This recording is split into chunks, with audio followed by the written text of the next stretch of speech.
Hey, it's Erik, and welcome to the Correspondence Corner this week.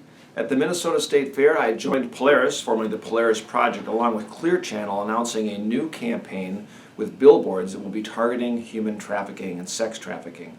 It was a great turnout for the press event, and more importantly, there'll be over 50 billboards that are going up in the next several weeks around the Twin Cities and later throughout Minnesota, hopefully, that drive awareness that encourage those victims and others to contact the national tip line and hotline to help combat sex trafficking.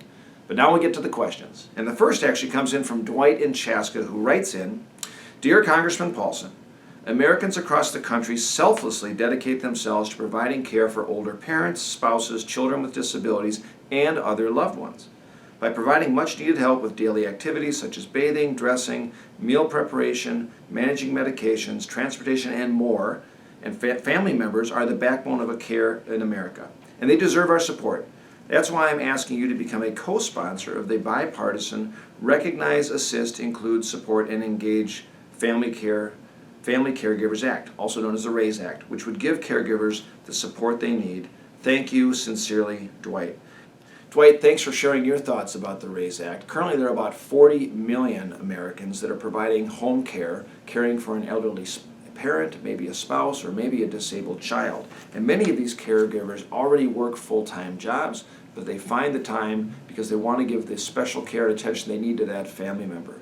The RAISE Act, which I do support, would make sure that we're giving other incentives by looking at establishing an advisory committee for what government can do, employers can do, and different providers can do to make sure that we're enhancing family caregivers so that these quality of care measures can be taken care of for making sure we're caring for the patient at home in the best setting possible.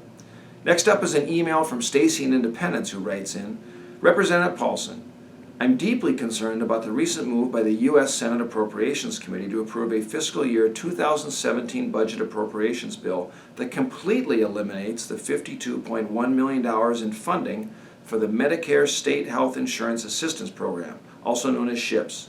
SHIPS are one of the nation's most effective consumer resources for seniors, and with millions of Americans joining Medicare every day, these services are essential for seniors. I urge you to fight these outrageous cuts. Sincerely, Stacy. Stacy, thanks for sharing your concerns. What many folks and seniors certainly do know is that the SHIPS program provides important resources to seniors as they navigate the very complex world of Medicare, making sure they can make well-informed decisions. I'm a strong proponent of the SHIPS program and support its funding. It's helped seniors identify fraud issues, billing payment issues, help them in their appeals processes. It's actually absolutely needed. And the good news is that the House Appropriations Committee has approved $52 million in funding. So I'll continue to work on those similar types of programs that are important to seniors, including making sure that Medicare is going to be safe and secure for future generations as well. I want to thank everyone that took the time to join this week. Continue to reach out anytime with your thoughts, your questions, your ideas. You can reach me on Twitter, on Instagram, on Facebook, or of course at the website at paulson.house.gov. Have a great week and a great weekend.